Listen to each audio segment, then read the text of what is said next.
Get out of the office! Make-A-Wish Productions. Hello there, my name is TouchMeFriends, but for the duration of this, I'm just going to call myself Jinn. I am a friend of PaperBagBerry.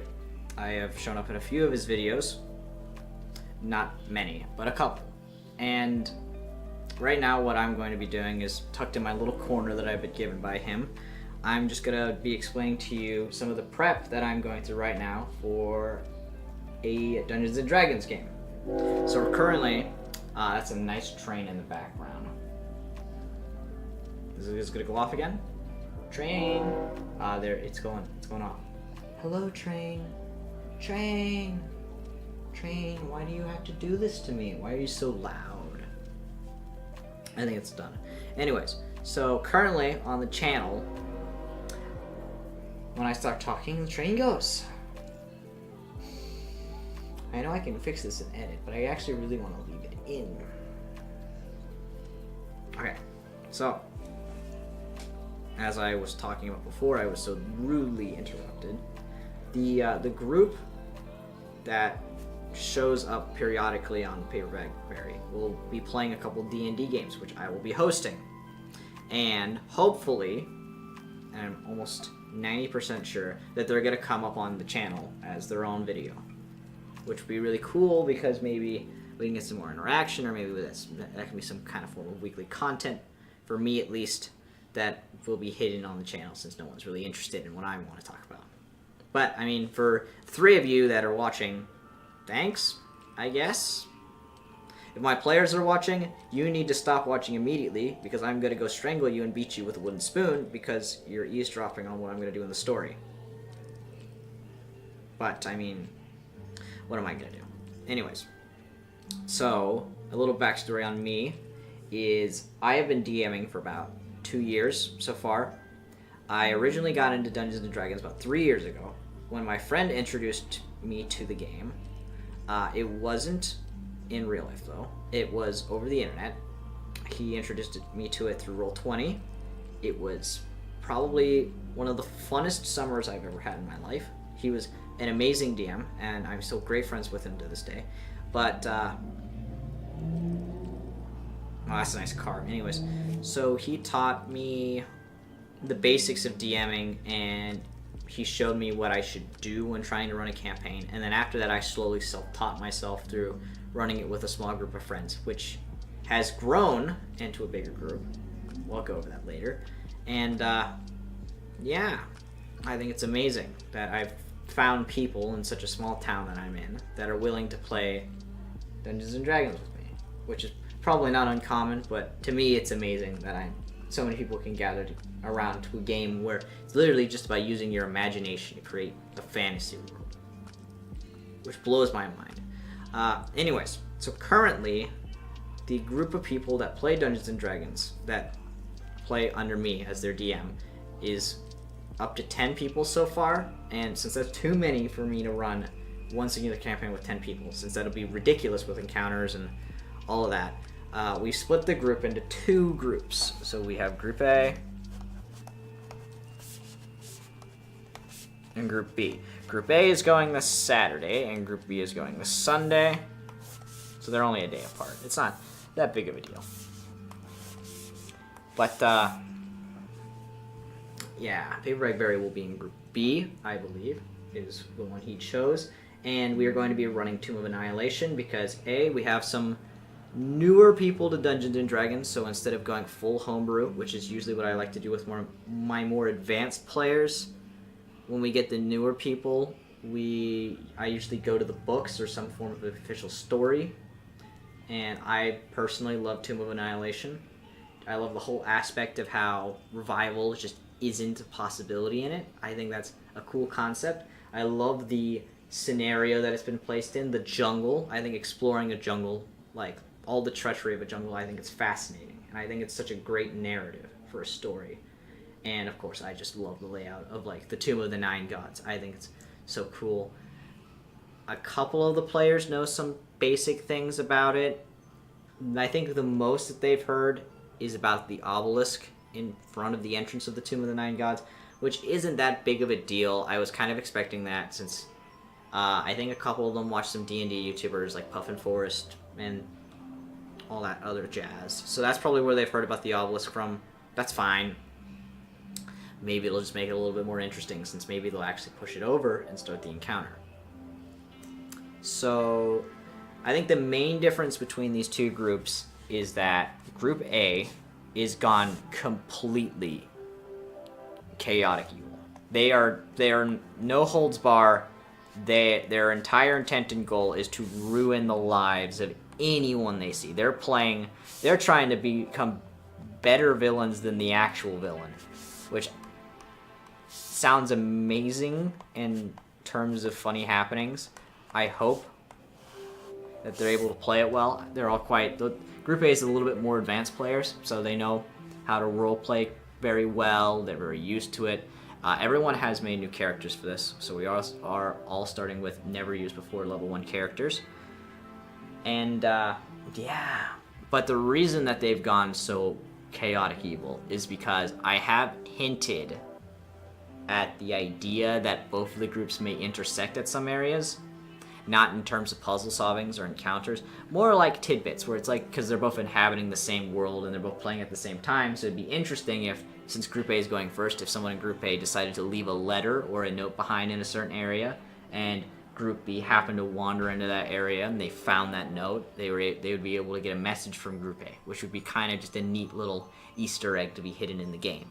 Or if things go very bad with Group A, i.e. they walk into one of the areas and murder everyone and crucify them. Because we do have a guy who's role-playing heavily as a crusader, which I think is amazing.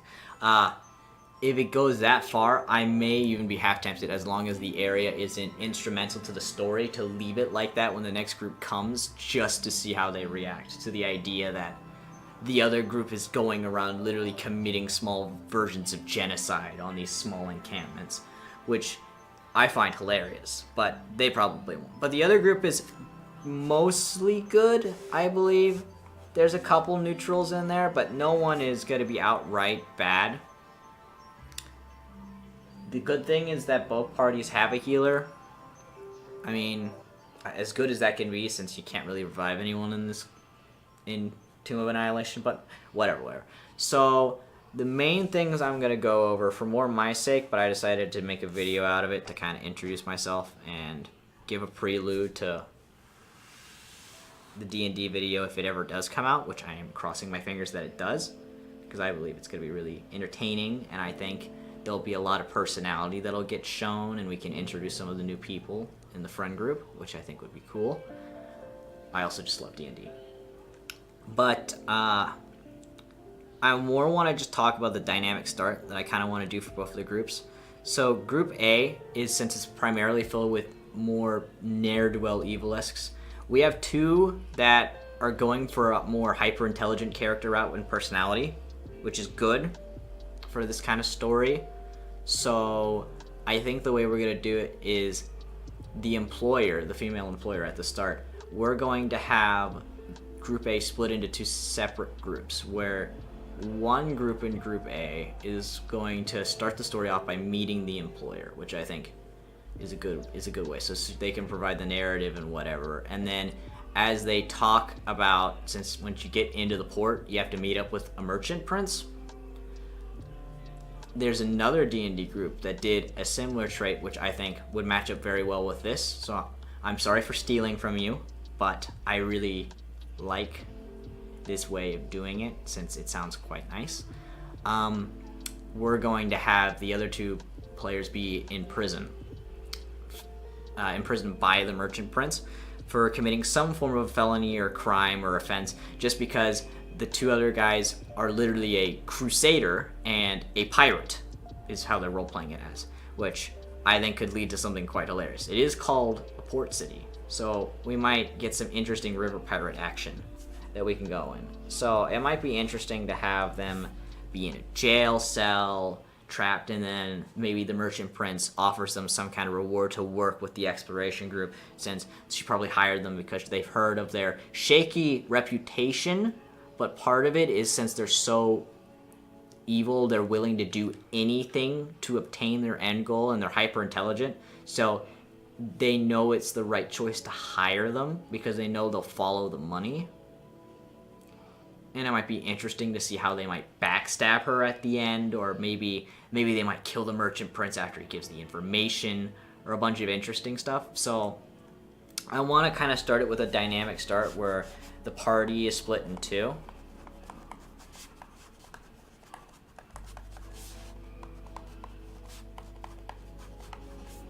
I'll just go ahead and mute my Discord real quick while we're doing that. So, yeah, I think it'll be really interesting if we split the party in two.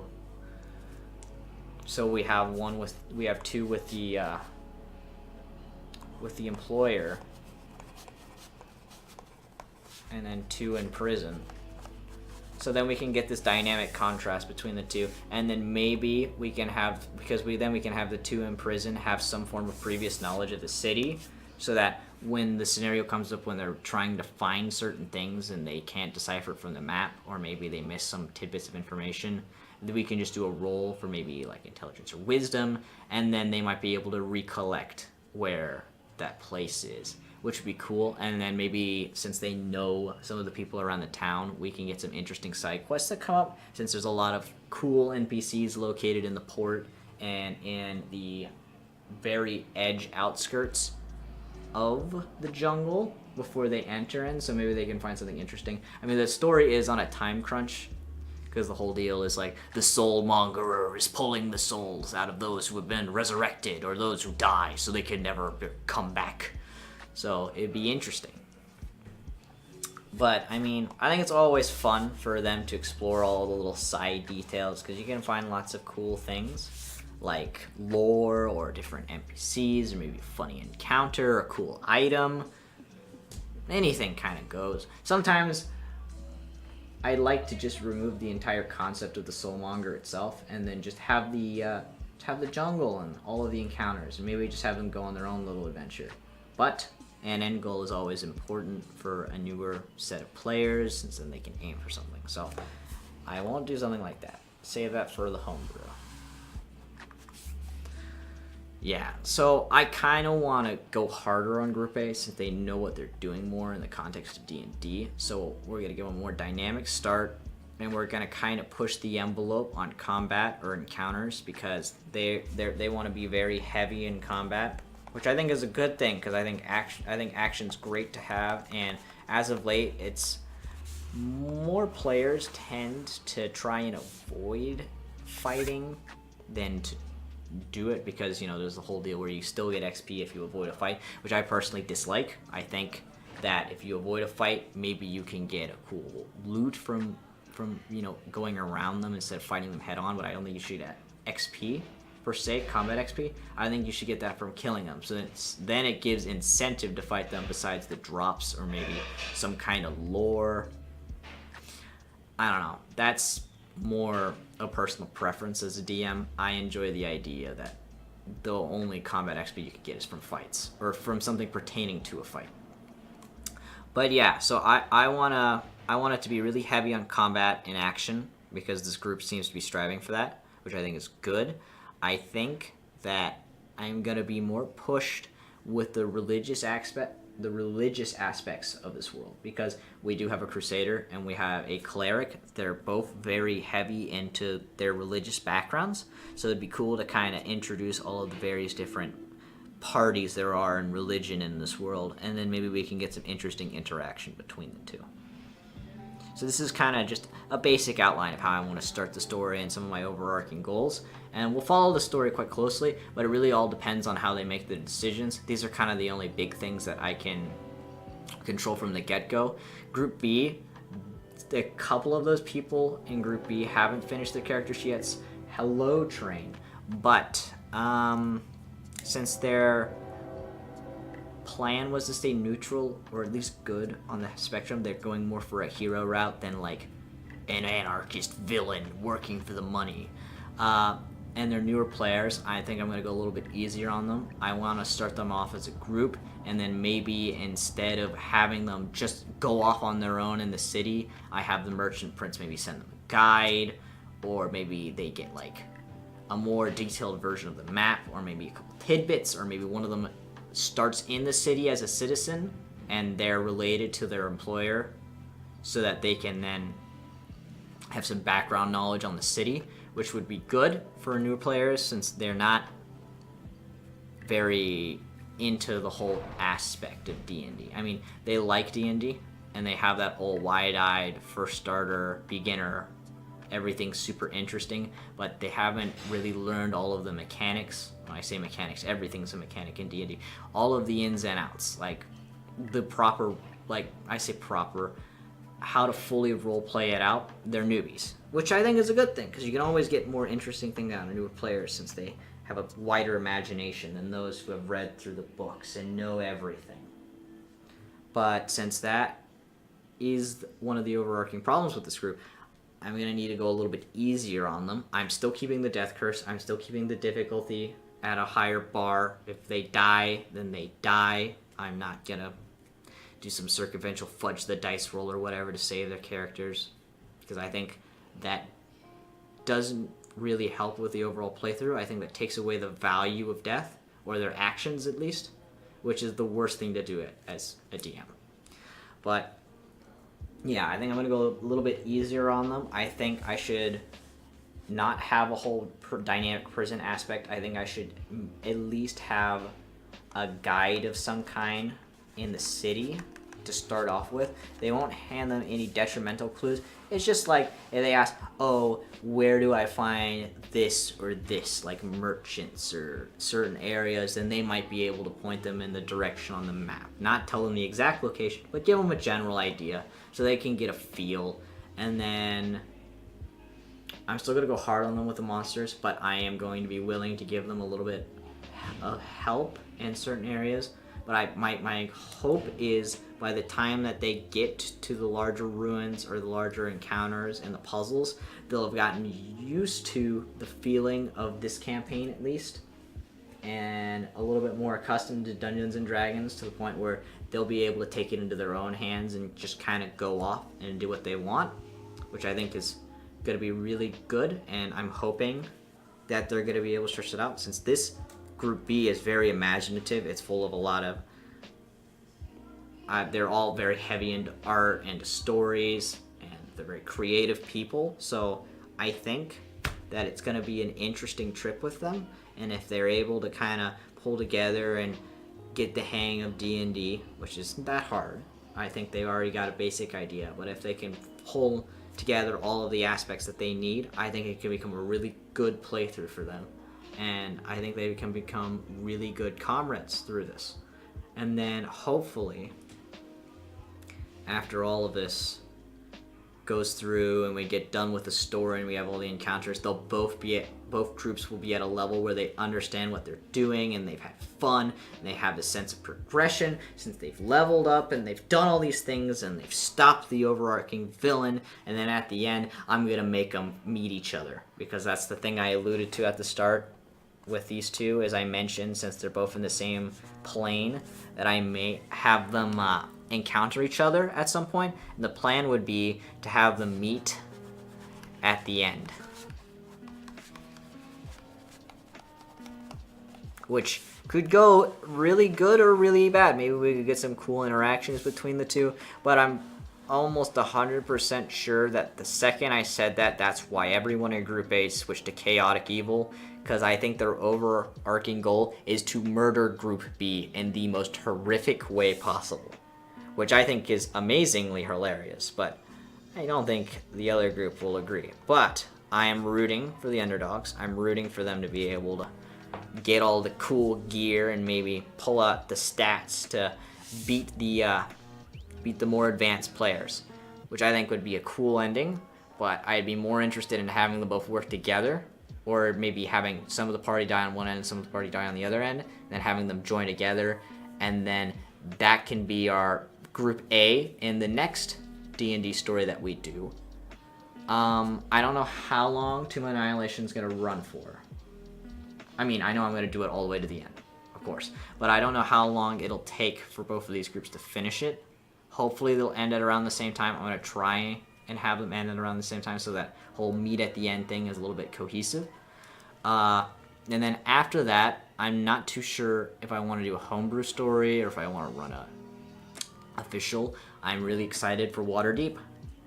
I'm hoping that when this is done, we might do a couple homebrew games, but then we're gonna play Waterdeep.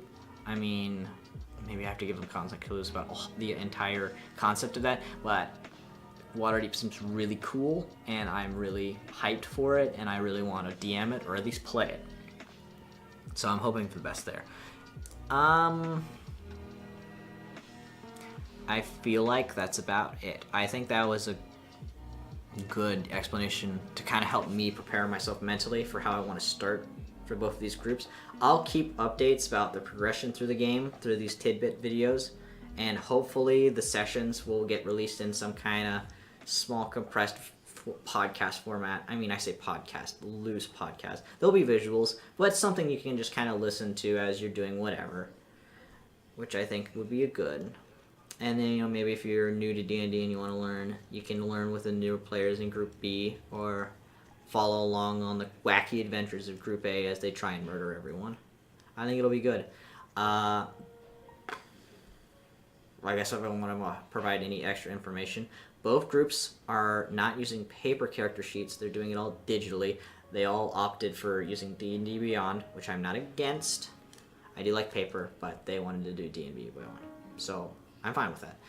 And I am doing some things digitally, and I'm doing some things physically. Most of the handouts, I haven't really decided, but I'm leaning on doing the handouts digitally. I have a big TV screen that I'm going to have there, and then when I talk about a certain handout, then I'll just pop it up on the screen for them to look at or read, which I think will be good.